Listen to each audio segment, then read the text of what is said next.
வணக்கம் எவ்ரிவன். இந்த வீடியோவில் நாம் பார்க்க போகிறது வரலாற்றிலேயே சிறப்புமிக்க ஒரு சிங்க கூட்டணியான மேப்பகோஸை பற்றி இதுக்கு முன்னாடி பார்த்துருந்தோம். அதே மாதிரி உலக புகழ்பெற்ற ஒரு சிங்க கூட்டத்தை பற்றி தான் இந்த வீடியோவில் பார்க்க போகிறோம். அதுதான் மார்ஷ் ப்ரைடு. சிங்கங்களோட கூட்டணி அப்படிங்கிறது சீக்கிரமே முறிஞ்சிடும். அதனால தான் மேப்பகோஸ் சீக்கிரமே காணாமல் போயிடுச்சு. ஆனால் ஒரு சிங்க கூட்டம் பல ஆண்டுகள் வரை நீடிச்சிருக்கும். அதனால தான் மார்ஷ் ப்ரைடு இப்போ வரைக்கும் இருந்துகிட்டு இருக்கு. இந்த மார்ஷ் ப்ரைடு கிட்டத்தட்ட 40 வருஷத்துக்கு முன்னாடி எப்படி உருவானது, உருவாகிறதுக்கு எத்தனை சண்டைகள், எத்தனை காதல்கள், எத்தனை கூட்டணிகள் அப்படின்னு மார்ஷ் ப்ரைடு உருவான வரலாறு தான் இந்த பார்ட் 1 வீடியோவில் பார்க்க போகிறோம். வாங்க வீடியோக்குள்ளே போகலாம்.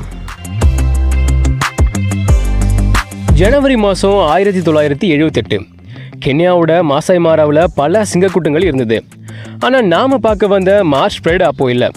ஏன்னா அதுக்கப்புறம் தான் மார்ஷ் ப்ரைடே உருவானது. ஸோ இப்போ நம்ம மிட்டி எம்லி ப்ரைட்லேருந்து ஸ்டார்ட் பண்ணுவோம். மாசாய் மாராவோட மத்தியில் அமைஞ்சிருந்தது தான் இந்த மிட்டி எம்லி ப்ரைடு. இதை மார்ஷ் ப்ரைடோட தாய் ப்ரைடுன்னு கூட சொல்லலாம். ஏன்னா இதிலிருந்து தான் மார்ஷ் ப்ரைடே உருவானது. மிட்டி எம்லி ப்ரைடில் 17 சிங்கங்கள் இருந்தது. இது 3 தலைமை ஆண் சிங்கங்களால் வழிநடத்தப்பட்டது. ஒன்று dark man.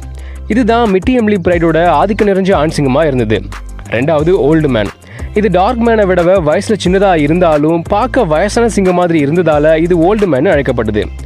Dark மேனும் old menu தான் ரொம்ப திக் ஃப்ரெண்ட்ஸாக இருந்தது. அடுத்து 3வது ஆண் சிங்கம் எம்குகுவா. இது டார்க் மேனை விடவும் ஓல்டு மேனை விடவும் ரொம்ப வயசு சின்னதாக இருந்தது. வெறும் 4 வயசு தான் இதுக்கு ஆகியிருந்தது. இது ப்ரைடில் இடையில வந்து சேர்ந்த ஒரு ஆண் சிங்கம். மேபி இது டார்க் மேனுக்கும் ஓல்டு மேனுக்கும் அடிபணிஞ்சு போயிருக்கணும். வயசில் சின்னதாக இருந்ததால் இதால் நமக்கு எந்த ஆபத்தும் வராதுன்னு டார்க் மேனும் ஓல்டு மேனும் நினச்சிருக்கலாம். ஸோ இதை அதுங்க மிட்டி எம்லி ப்ரைடில் சேர்த்துக்குச்சு. ஆனால் மிட்டி எம்லி ப்ரைடோட பெண்கள் எம்குகுவாக ஒரு அந்நியனாக தான் எப்பவுமே பார்க்கும்.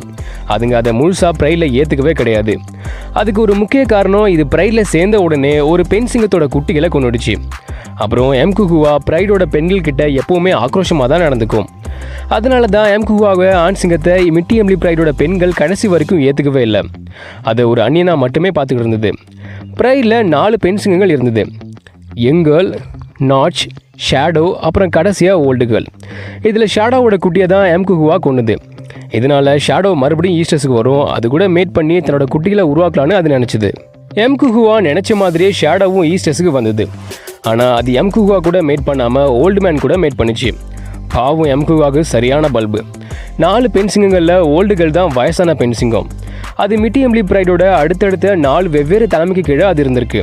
அதாவது ப்ரைடோட 4 வெவ்வேறு அரசர்களை அது பார்த்துருக்கு. நாச்சும் ஷேடோவும் அதோட குட்டிங்க தான். ஆனால் இப்போது நாச்சுக்கும் ஷேடோவுக்கும் சேர்த்து 7 குட்டிங்க இருக்குது. அதில் 4 ஆண் அப்புறம் 3 பெண். 7ம் 2 அம்மாக்கிட்டையும் மாற்றி மாற்றி பால் குடிக்கும். எது நாச்சோட குட்டிங்க எது ஷேடோவோட குட்டிங்கன்னு டிஃப்ரெண்ட் பண்ணியே பார்க்க முடியாது. இந்த மிட்டி எம்லி ப்ரைட் ரொம்ப வலுவாக இருந்தது. டார்க் மேன் ரொம்ப வலிமையாகவும் ஆக்ரோஷமாகவும் இருந்ததால் அது மட்டுமே இந்த மொத்த ப்ரைடையும் கட்டியால் போதுமானதாக இருந்தது. இதுக்கும் மேலே ஓல்டு மேனும் எம்குவாவும் சேர்ந்ததால் மிட்டி எம்லி ப்ரைடோட எல்லை விரிவடைஞ்சிக்கிட்டே போச்சு. பக்கத்தில் இருந்த மற்ற ப்ரைடோட எல்லை சுருங்கிக்கிட்டே போச்சு. 4 பெண் சிங்கங்களும் வேட்டையாடுறதுல கில்லாடியாக இருந்ததால் ப்ரைடுக்கு உணவு பஞ்சமே இல்லை. மிட்டி எம்லி ப்ரைட் செழிப்பாக வளர்ந்துக்கிட்டு இருந்தது. ஆனால் யார் கண்ணு பட்டதோ தெரியல, திடீர்னு ஒரு மோசமான விஷயம் ப்ரைடில் நடக்குது. அந்த சம்பவம் 1978 ஃபெப்ரவரியில் நடக்குது. அதுதான் டார்க் மேனோட இறப்பு. வேட்டைக்காரனால் சுடப்பட்டு தலை தனியாக துண்டிக்கப்பட்டு கம்பீரமான வலிமையான டார்க் மேன் இறந்து போச்சு. இது மிட்டி எம்லி ப்ரைடுக்கு மிகப்பெரிய அடியாக இருந்தது. ப்ரைடில் பல மாற்றங்களை இது கொண்டு வந்துச்சு. டார்க் மேனோட இறப்பு எம்குவாக சுதந்திரமாக செயல்பட வச்சுது. அது ப்ரைடுக்கு உண்மையாக இருந்து ப்ரைடுக்கு பாதுகாப்பாக இல்லாமல் ப்ரைட்லேருந்து விலகியே இருந்தது. ஸோ ப்ரைடை பார்த்துக்கிற முழு பொறுப்பும் ஓல்டு மேன் தலையில் விழுந்தது. டார்க் மேனும் ஓல்டு மேனும் சேர்ந்து இருந்தப்போ அது ஒரு வலிமையான கூட்டணியாக இருந்ததால் மிகப்பெரிய பிரதேசத்தை கட்டி ஆண்டுதுங்க. ஆனால் இப்போது ஓல்டு மேன் மட்டுமே இருக்கிறதால அந்த மிகப்பெரிய பிரதேசத்தை பாதுகாக்கிறது ஆல்மோஸ்ட் முடியாத ஒரு காரியம். அதுவும் ஒற்றை ஆண் சிங்கமாக இவ்வளோ பெரிய பிரதேசத்தை பாதுகாக்கணும் அப்படிங்கிறது ஒரு சவாலான விஷயமா இருந்தது. இவ்வளோ பெரிய பிரதேசத்தை எவ்வளோ நாள் பாதுகாக்க போகிறோம் அப்படிங்கிறது அதுக்கு தெரியல. ஆனால் அது எம்குவா மாதிரி பின்வாங்காமல் ப்ரைடுக்காக கடைசி வரைக்கும் நின்றுது. இந்த டைமில் தான் நாடோடி சிங்கங்களோட ஒரு புது கூட்டணி உருவானது. மிட்டி எம்லி ப்ரைடுக்கு தென்மேற்கில் இருக்கிறது தான் பாரடைஸ் ப்ரைடு. இந்த ப்ரைட்லேருந்து 1977 2 இளம் ஆண் சிங்கங்கள் வெளியேற்றப்பட்டது. ஒன்று ஸ்கார், இன்னொன்று பிராண்டோ. இதுங்க 2ம் நாடோடி சிங்கமாக அலைஞ்சு தெரிஞ்சுது. அதுவும் எங்கன்னா மிட்டி எம்லி ப்ரைடுக்கும் பாரடைஸ் ப்ரைடுக்கும் இடைப்பட்ட ஆள் நடமாட்டம் இல்லாத பகுதியில் இதுங்க சுற்றி தெரிஞ்சுது. எம்குகுவா மிட்டி எம்லி ப்ரைடோட பெண்களால் ஏற்றுக்கப்படாதாலையும் ஒரு அந்நியனாக பார்க்கப்பட்டதாலையும் இனிமேலும் அந்த ப்ரைடில் இருக்க அதுக்கு விருப்பம் இல்லை. ஸோ அது சீக்கிரமே மிட்டி எம்லி ப்ரைட்லேருந்து வெளியே வந்துருச்சு. மறுபடியும் எம்குகுவா நாடோடியாக அலைஞ்சு தெரிஞ்சுது. அப்போதான் யாரும் எதிர்பார்க்காத ஒரு புது கூட்டணி உருவானது. எம்குகுவா ஸ்கார் மற்றும் பிராண்டா கூட சேர்ந்து ஒரு புது கூட்டணியை உருவாக்குனது. இந்த திடீர் நட்பு ஒரு திக்கான நட்பாக மாறினது. மிட்டி எம்லி பிரைடுக்கும் பேடஸ் பிரைடுக்கும் இடைப்பட்ட பகுதியில் இதுங்க வேட்டையாடிச்சு, ஒன்றா சாப்பிட்டுச்சு, ஒன்றா தூங்குச்சு, ஒன்றாவே ஹைனாவை ஏற்று சண்டை போட்டது, எப்பவும் ஒன்றாவே இருந்தது. இப்படி ஸ்கார், பிராண்டோ, எம்குகுவா ஒரு ஆழமான பிரிக்க முடியாத சக்தியாக இருந்தது. உலகத்தோட புகழ்பெற்ற சிங்கக்கூட்டமான மார்ஷ் பிரைடோட முதல் அரசர்கள் தாங்கதான்னு அப்போது அதுங்களுக்கு தெரியல. வெகுளித்தனமாக சாதாரண நாடோடி வாழ்க்கையை அதுங்க வாழ்ந்துகிட்டு இருந்தது. போக போக அதுங்க இருந்த இடத்துல உணவு பற்றாக்குறை ஏற்பட்டது. மேட் பண்ணுற ஏஜில் இருந்ததால் அதுங்களுக்கு பெண்களும் தேவைப்பட்டது.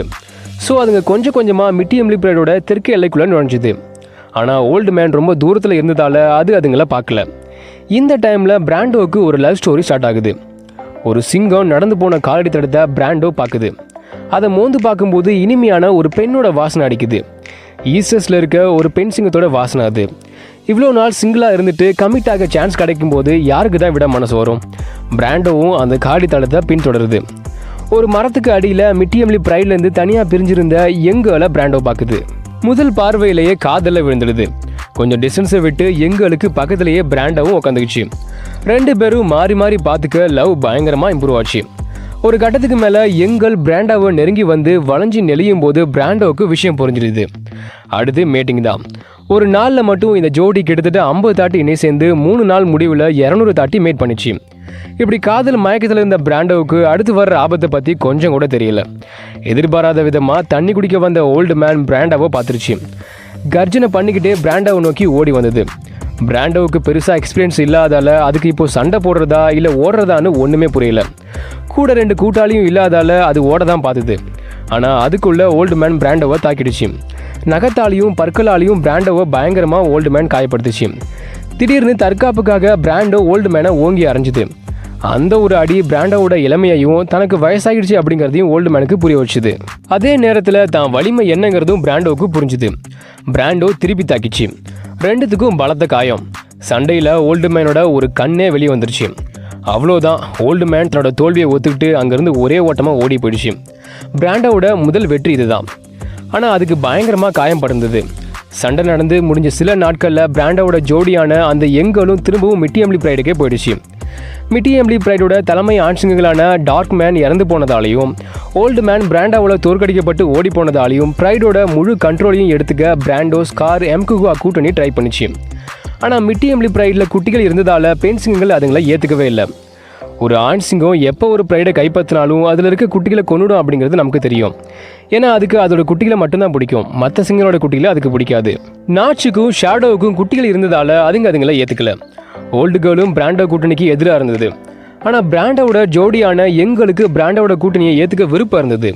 ஆனால் மூத்த பெண் சிங்கங்களை எதிர்த்து எதுவும் பண்ண முடியாதால அதாலையும் எதுவும் பண்ண முடியல. கடைசியாக மிட்டி எம்லி பிரைடோட ஃபீமேல்ஸ் பிராண்டோட கூட்டணியை ஆக்ரோஷமாக எதிர்த்ததால் அங்கேருந்து போயிடுச்சு.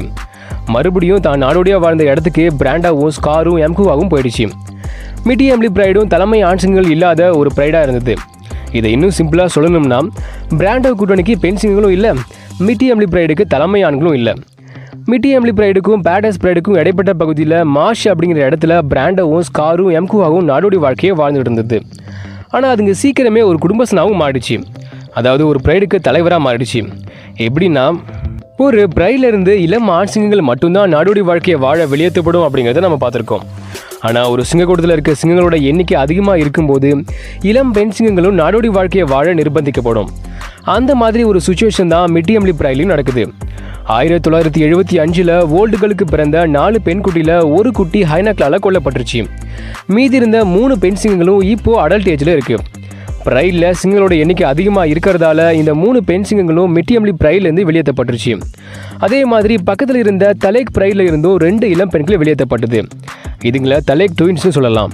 இப்படி வெளியேற்றப்பட்ட மிட்டி எம்லி பிரைடோட 3 பெண் சிங்கங்களும் தலேக் பிரைடோட தலேக் ட்வின்ஸும் சீக்கிரமே எதேச்சியாக மீட் பண்ணி 5 இளம் பெண்களோட ஒரு கூட்டணியாக உருவாச்சு.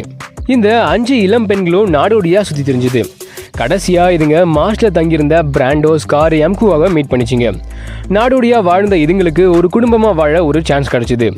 மீட்டிங்கில் ஈடுபட்டு பல குட்டிகளை பெற்றெடுத்தது. பிராண்டோ, ஸ்கார், எம்குவா பல குட்டிகளுக்கு அப்பாவாக இருந்தது. அதுங்க ஒரு குடும்பஸ்தனாவே மாறிடுச்சு. மார்ஷ் அப்படிங்கிற இடத்துல இதுங்க வாழ்ந்ததால் அது மார்ஷ் ப்ரைடுன்னு அழைக்கப்பட்டது. 3 ஆண்களும் தங்களோட வலிமையை யூஸ் பண்ணி மார்ஷ் ப்ரைடோட எல்லையை பெருசாக்கிட்டே போனது. அந்த டைமில் ஒரு பவர்ஃபுல் ப்ரைடாக மார்ஷ் ப்ரைடு உருவானது. எந்த சிங்கமும் அதுங்களை நெருங்கவே முடியல. பல சண்டைகள் மூலமாக தங்களோட பிரதேசத்தை இன்னும் பெருசாகிட்டே போனது. இப்படி தான் முதல்ல புகழ்பெற்ற சிங்கக்கூட்டமான மார்ஷ் ப்ரைடு 1978 உருவாக்கப்பட்டது.